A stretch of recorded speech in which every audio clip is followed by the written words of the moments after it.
मीराबाई का जन्म सन 1498 ईस्वी में पाली के कुड़की गांव में हुआ था। मीरा मेड़ता के महाराज के छोटे भाई रतन सिंह और वीर कुंवरी की इकलौती संतान थी। अपने बचपन में ही उनकी माता की मृत्यु हो गई, इसलिए उनके दादा राव दूदाजी, जो एक बहुत बड़े वैष्णव भक्त थे, उन्होंने मीरा को मेड़ता बुलवा लिया और अपनी देख रेख में उनका पालन पोषण किया। मीरा ने धर्म और राजनीति की भी शिक्षा ली। वह संगीत और कला में भी बहुत निपुण थी। ऐसा कहा जाता है कि बाल्यकाल में एक दिन उनके पड़ोस में एक बारात आई। सभी स्त्रियां छत पर खड़ी होकर बारात देख रही थी। मीराबाई भी अपनी माता के साथ वहां खड़ी थी। मीरा ने कहा, अगर ये पड़ोस वाली दीदी का दूल्हा है तो मेरा दूल्हा कौन है? इस पर मीराबाई की माता ने उपहास में भगवान श्री कृष्ण की मूर्ति की तरफ इशारा करते हुए कह दिया कि यही तुम्हारे दूल्हा है। और यही बात मीरा के बाल मन में एक गांठ की तरह बन गई। वह कृष्ण को ही अपना पति समझने लगी और आजीवन उन्होंने उन्हें अपना पति माना। कुछ सयानी होने पर मीराबाई के विवाह की जब बात चली तो मीराबाई ने विवाह के लिए ना कर दिया, लेकिन सामाजिक दबाव में उनके पिता ने उनका विवाह राणा सांगा के पुत्र भोजराज के साथ सन 1516 में करवा दिया। मीराबाई इस विवाह से खुश तो नहीं थी, पर सामाजिक दबाव उन पर बहुत ज़्यादा था। विदाई के समय मीराबाई श्री कृष्ण की मूर्ति अपने साथ ले गई, जिसको बचपन से ही वह अपने साथ रखती थी। राजघराने की बहू होने के बाद भी सिर्फ भगवान श्री कृष्ण की भक्ति में लीन रहना ही मीराबाई का एकमात्र कार्य था। मीराबाई और भोजराज की शादी के 10 वर्ष के बाद उनके पति भोजराज की मृत्यु हो गई और उन्हें कोई संतान नहीं थी।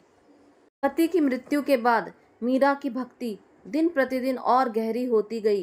वे साधु संतों के साथ मंदिरों में दिन व्यतीत करने लगी। कृष्ण की मूर्ति के सामने नाचना तथा साधु संतों की संगति में घर की कुल वधू का लोक लाज खोकर दर बदर घूमना उनके देवर राव विक्रमजीत सिंह को बिल्कुल अच्छा नहीं लगा। इसलिए उन्होंने जहर का प्याला और विषैला सांप देखकर मीराबाई को मारने के अनेक प्रयत्न किए। परिवार के क्रूर कृत्यों से तंग आकर मीराबाई अंततः चित्तौड़ छोड़कर मेड़ता आ गई। वहां भी उनका स्वच्छंद व्यवहार स्वीकार नहीं किया गया। अतः 1 वर्ष बाद वे अपने ताऊ वीरमदेव के पास अजमेर आ गई, परंतु कुछ समय बाद अजमेर पर मालदेव के अधिकार कर लेने के कारण मीराबाई के ताऊ जी वहाँ से पलायन कर गए। मीरा पुष्कर में स्नान के पश्चात अपनी सखी ललिता के साथ वृंदावन चली गई। कुछ समय वृंदावन में बिताने के बाद अंत समय उन्होंने द्वारका में व्यतीत किया। वहाँ समुद्र तट पर बने रणछोड़ जी के प्रसिद्ध मंदिर में रहने लगी। एक किंवदंती के अनुसार जब राणा सांगा को इस बात की खबर मिली कि अकबर मीरा के भजनों से प्रभावित होकर तानसेन के साथ उनसे मिलने स्वयं आए हैं, तब राणा किसी अनिष्ट के डर से सिहर उठा और उसने मीरा को बुलवाने हेतु 5 पंडित द्वारिका भेजे। एक किंवदंती के अनुसार मीरा उससे पहले ही द्वारिका में संवत 1558 ईस्वी में कृष्ण की मूर्ति में विलीन हो गई। मीरा स्वयं को ललिता नामक गोपी का अवतार मानती थी। उनके सारे भजन, उनकी रचना मीरा पदावली नाम से संग्रहित है। उन्होंने अनेक पुस्तकें लिखी। नरसिंह मायरो, मीरा पदावली, गीत गोविंद, मीरा की गरबी, सत्यभामानुरूसन, राग और सौरभ, राग सौरठ, स्फुट, राग गोविंद आदि।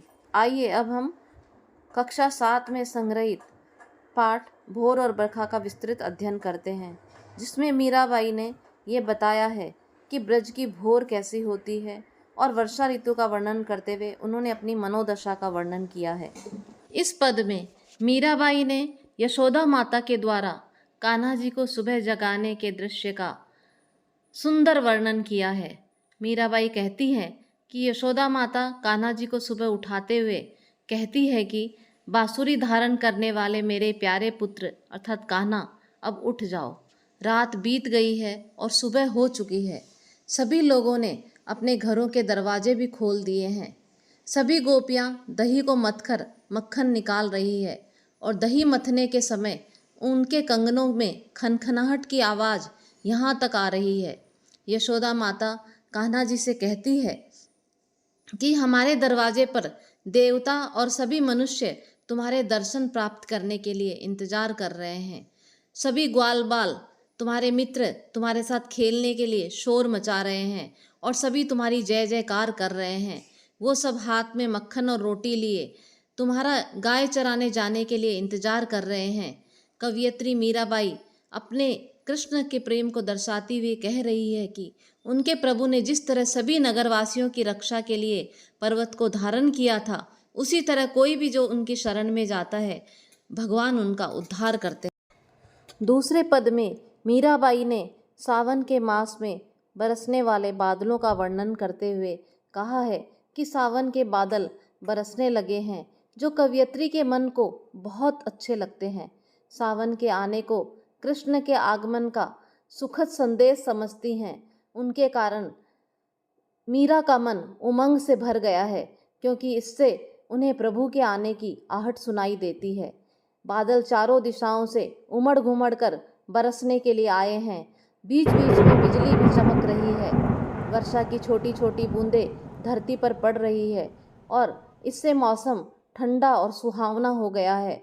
ऐसे में कवयित्री अपने प्रभु गिरधर नागर के लिए सुखद और मंगल गीत गाना चाहती है।